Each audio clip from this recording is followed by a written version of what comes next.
रात को 10 बजे के आसपास हमारे पास एक इन्फॉर्मेशन मिली है जिसमें एक गाड़ी हुंडई की, उसके अंदर 7 डेड बॉडीज हम लोगों को मिली है, जिसमें एक शुरू में थोड़ा जीवित था लेकिन कॉन्शियस नहीं था वो, तो उसको हॉस्पिटल ले जाया गया लेकिन वहां पर भी उसकी डेथ हो गई है।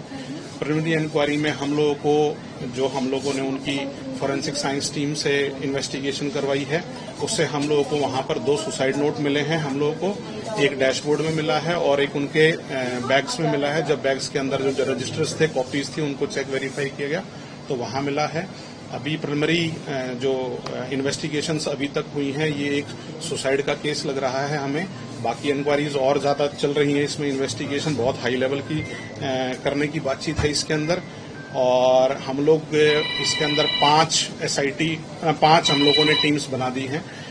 पीछे से जो मृतक है वो या उनकी फैमिली जो है वो देहरादून के बताए गए हैं अभी तक हमें, तो एक टीम हमारी देहरादून ऑलरेडी है और उनकी फैमिली, उनके पेरेंट्स को हम लोगों ने इत्तला कर दी है और बोर्ड के थ्रू हम लोग सीएमओ से रिक्वेस्ट करके बोर्ड के थ्रू हम लोग इनका पोस्टमार्टम करवा रहे हैं। इसके अलावा 7-8 एंगल्स पर हम लोगों की इन्वेस्टिगेशंस चल रही हैं। सबसे इम्पोर्टेंट है फाइनेंस एंगल की, फाइनेंस के अंदर क्या प्रॉब्लम्स था, क्या बैंकिंग का था, क्या सिस्टम्स थे उन लोगों के। नंबर दूसरा, सोशल मीडिया अकाउंट्स इन लोगों के सबके वेरीफाई किए जा रहे हैं कि किस प्रकार के ये लोग अपनी गतिविधियां करते थे या किस प्रकार का इन लोगों का अपना एक सोशल मीडिया के ऊपर कार्रवाई थी। नंबर तीसरा, सीसीटीवी फुटेजेस हम लोग वेरीफाई कर रहे हैं कि गाड़ी कहां से आई है, कैसे आई है, और कुछ सीसीटीवी फुटेजेस हम लोगों को मिले भी हैं, वहां पर है।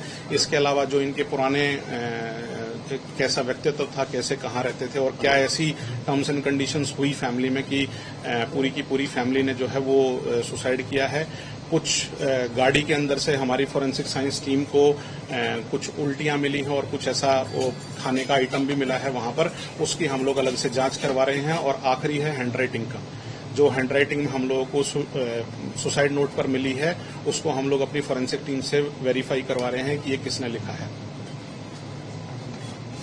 मुख्य कारण क्या सर लग रहा है इसमें? ये कर्ज की बात जो लगातार आ रही है, यही है या कुछ और क्या हो सकता है?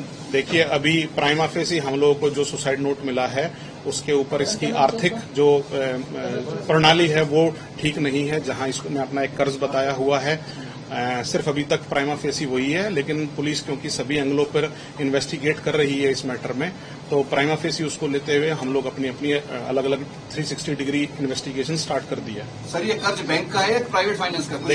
देखिए ब्रदर, कल हम लोग को मिले हैं, इनके बैंक अकाउंट डिटेल्स के लिए हम लोग बैंक्स को ऑर्डर करेंगे कि वो इनके सारे के सारे स्टेटमेंट, पेटीएम के रिकॉर्ड के, गूगल पे के जितने भी रिकॉर्ड्स हैं वो सब हमको पेश करेंगे। उसकी ट्रांजैक्शंस के बाद पता चलेगा और लोगों से पूछताछ करके पता चलेगा कि इनके ऊपर किस प्रकार का और कितना कर्ज था।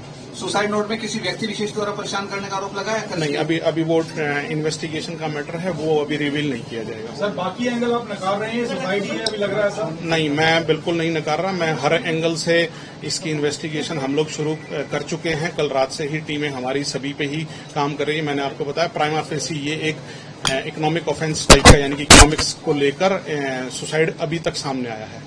उनके मामा की बेटी का कहना है कि वो हरियाणा की रहने वाली थी। मैं उस पर रिस्पॉन्स। चंडीगढ़ में कहाँ रहते थे, इनका बेस कहाँ था, जानकारी है? देखिए, पहले ये लोग रहने वाले, जो इनका काम था और जो इनकी शादी हुई थी वो पिंजौर प्लस बरवाला इधर साइड के थे ये लोग। उसके बाद जिंदगी के अपने काम के लिए आदमी आगे चलता रहता है, तो बिजनेस को देखते हुए ये अभी हाल फिलहाल के लिए देहरादून, और इसके बच्चे जो हैं वो चंडीगढ़ पढ़ रहे थे स्कूल में।